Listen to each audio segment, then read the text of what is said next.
みんな、こんにちはなのだ。動画ナビゲ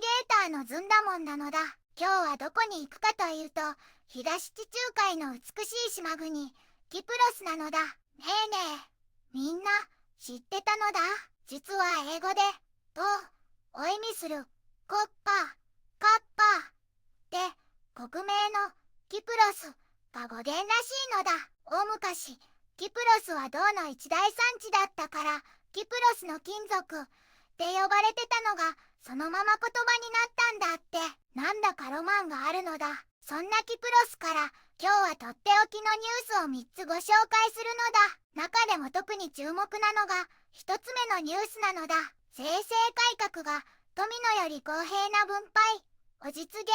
という記事なのだ。キプロスではクリストドゥリデス大統領がね、みんながもっと公平に富を分け合って社会が一つになるための大事な税制改革を進めているんだって。1月1日からのスタートを目指しているから、もし遅れるとみんなのお給料が上がりにくくなったり市場が不安定になったりするかもってすごく注目されているのだ。この改革でキプロスの経済を強くして新しい知識を生かす経済や環境に優しい社会への移行も進めるんだって。みんなにとって良いことづくしなのだ。この動画が面白いって思ったら、ぜひ高評価とチャンネル登録もよろしくなのだ。さあ、キプロスの未来を一緒に見ていくのだ。皆さん、今日は東地中海に浮かぶ太陽きらめく島国キプロスをご紹介するのだ。首都は歴史あるニコシアで、ヨーロッパ、アジア、アフリカの交差点に位置しているのだ。この島は古代から様々な文明の影響を受け、1960年にイギリスから独立したけれど、1974年の南北分断という複雑な歴史を持つ国なのだよ。現在はキプロス共和国として EU に加盟し、人口はおよそ120万人ほどなのだ。主要産業は観光業や金融サービス業で、透き通るような美しいビーチや古代遺跡が人々を引きつけているのだ。文化はギリシャ系とトルコ系の要素が溶け合い、独特の魅力があるのだよ。現在も南北の平和的な再統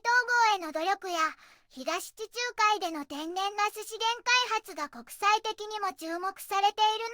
のだ。歴史と文化、そして豊かな自然が織りなすキプロス、本当に魅力的な国なのだ。一つ目のニュースなのだ。税制改革が富のより公平な分配を実現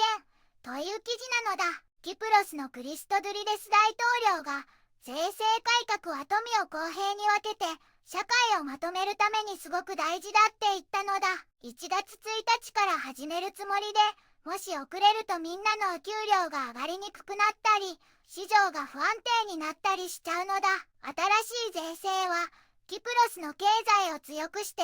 良い外国の投資をたくさん呼び込み、ちゃんとしたお仕事を作るのだ。キプロスが国際的な税金の競争力で、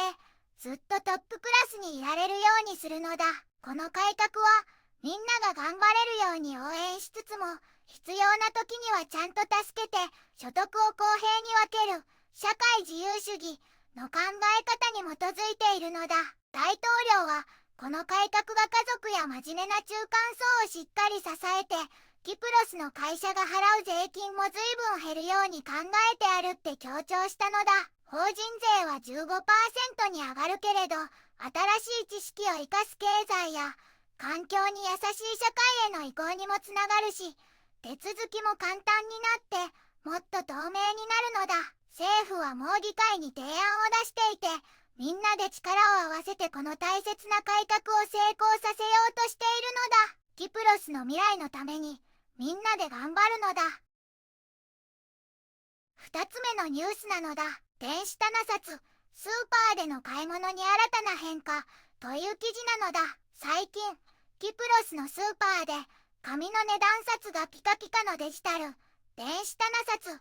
ESL に変わりつつあるのだ。これは、お買い物をもっと便利にするためで、スタッフさんの手間を減らし、紙のゴミも少なくして環境にも良いと言われているのだ。ESL は、お店のシステムとつながっているから、商品の値段をあっという間に変えられるのだ。だから、セールや割引がすぐに反映されて、とっても効率的なのだ。大手スーパーのアルファメガやリドルも、どんどん導入しているのだ。でも、値段がすぐに変わるから、消費者の皆さんはちょっと注意が必要かもしれないのだ。電子システムだから、サイバー攻撃の心配も少しだけあるのだ。消費者協会は、ESL 導入で物価が上がるわけではなくて、むしろお店同士の健全な競争につながるって言っているのだ。ただ、自動化が進むと、将来的にはレジで働く人の仕事が減る可能性も指摘されているのだ。この新しい電子棚札が、キプロスの皆さんにどんな良いことをもたらすのか、これから見守っていく必要があるのだ。3つ目のニュースなのだ。殺人容疑者、拘留、何も知らない、と否認、という記事なのだ。サイプラスで実業家スタブロス・デモステヌスさんが殺害された事件で、31歳の男が逮捕されて8日間拘留されたのだ。これで逮捕者は9人目なのだ。この男はギリシャで捕まった2人組と家族みたいで、彼の車が事件翌日に北キプロス経由でトルコへ渡っていた証拠が見つかったのだ。裁判では、彼が犯行時の服を隠したって証拠も出たみたいなのだ。でも、本人は何も知らないっ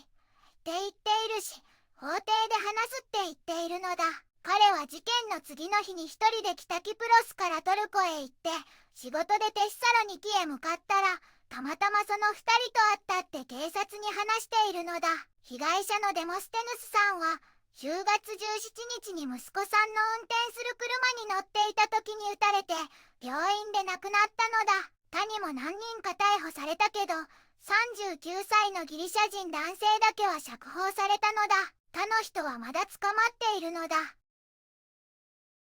キプロスは歴史と自然が豊かな魅力的な国なのだ。富の公平な分配を目指す税制改革や、スーパーの電子棚札導入など、変化が目覚ましいのだ。残念な事件もあるけれど、平和と発展のため、EU の一員として前向きに努力を続けているのだ。キプロスの未来に期待なのだ。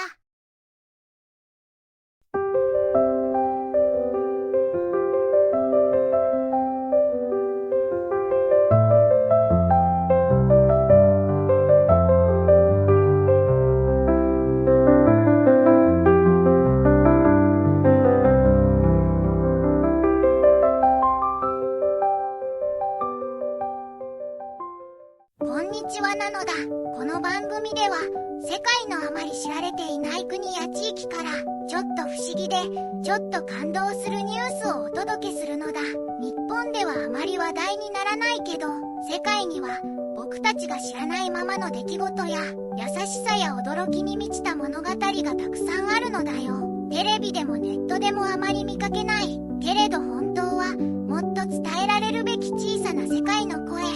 そんな声を僕と一緒に見つけに行くのだ。さあ、一緒に知られざる世界の旅を始めるのだ。